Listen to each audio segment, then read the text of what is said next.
खबरों का lunch box.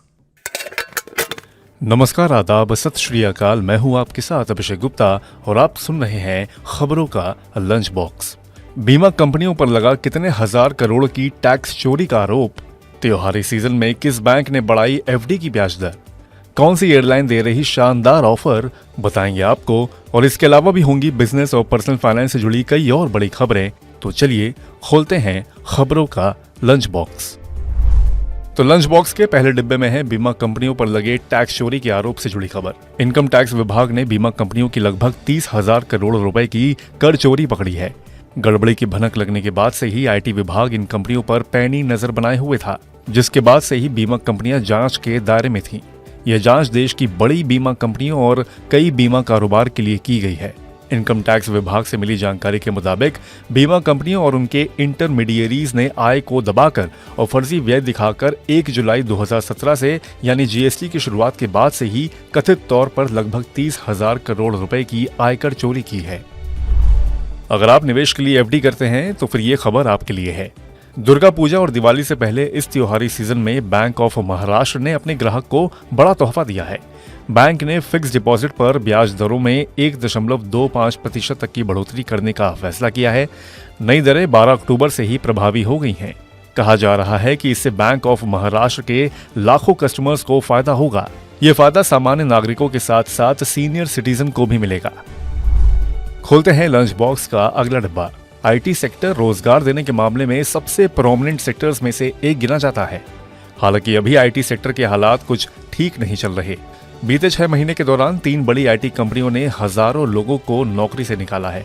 ये कंपनियां टीसीएस, इन्फोसिस और एचसीएल टेक हैं। बीते 6 महीने के दौरान इन तीनों टॉप आईटी कंपनियों की कर्मचारियों की कुल संख्या में करीब 25,000 की कमी आई है। इनकी मुख्य वजह कंपनियों द्वारा अपनाए जा रहे लागत बचाने के तरीके, खाली जगहों के लिए लोग नहीं मिल पाने और हायरिंग में कमी बताए जा रहे हैं। और आईटी सेक्टर में छाई मंदी की वजह से ही देश में रोजगार की संख्या भी घट रही है। देश के 12 राज्यों में वेतनभोगियों की संख्या कम हुई है। नेशनल सर्वे ऑर्गेनाइजेशन यानी कि एनएसओ की ओर से जारी श्रम बल सर्वेक्षण के मुताबिक जुलाई 2022 से जून 2023 के बीच नियमित नौकरियों में श्रमिकों के अनुपात में गिरावट आई है। सबसे ज्यादा गिरावट असम में दर्ज की गई है। इसके अलावा दिल्ली, उत्तराखंड और छत्तीसगढ़ में भी कमी आई है। इस साल अप्रैल से जुलाई के दौरान ईपीएफओ के दायरे में आने वाली नौकरियों में भी कमी देखने को मिली है। पिछले साल के मुकाबले इस साल नौकरियों में 14.5% की गिरावट आई है।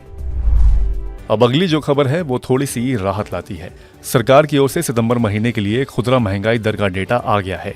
पिछले महीने खुदरा महंगाई दर 5.02% रही, जो पिछले 3 माह का सबसे निचला स्तर है।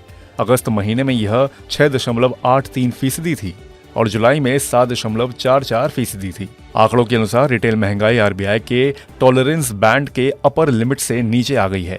इसकी मुख्य वजह सब्जियों के भाव में आई कमी को बताया जा रहा है। रिजर्व बैंक ऑफ इंडिया ने पेटीएम पेमेंट्स बैंक लिमिटेड पर अपने ग्राहक को केवाईसी नियमों समेत कुछ प्रावधानों का पालन नहीं करने पर 5.39 करोड़ रुपए का जुर्माना लगाया है। रिजर्व बैंक ने पाया कि पेमेंट्स बैंकों को लाइसेंस देने के लिए आरबीआई की गाइडलाइंस, बैंकों के साइबर सेफ्टी फ्रेमवर्क और यूपीआई इकोसिस्टम सहित ग्लोबल बैंकिंग एप्लीकेशंस को सुरक्षित करने से संबंधित कुछ प्रावधानों का पूरी तरह से पालन करने में कुछ खामियां रहीं। और अगर आप कहीं जाने के लिए फ्लाइट बुकिंग करने की सोच रहे हैं तो ये खबर आपके लिए है। एयर इंडिया ने हवाई यात्रियों के लिए शानदार ऑफर पेश किया है। इसके तहत यात्रियों को सस्ते में विदेश घुमाने का मौका दिया जा रहा है। लिमिटेड पीरियड सेल में 14 अक्टूबर तक टिकट बुक करवाए जा सकते हैं। सेल में यूरोप के कई बड़े शहरों के लिए सस्ते में फ्लाइट टिकट बेचे जा रहे हैं। एयर इंडिया दिल्ली और मुंबई से यूरोपियन शहरों के लिए 48 नॉन स्टॉप फ्लाइट्स ऑपरेट करती है।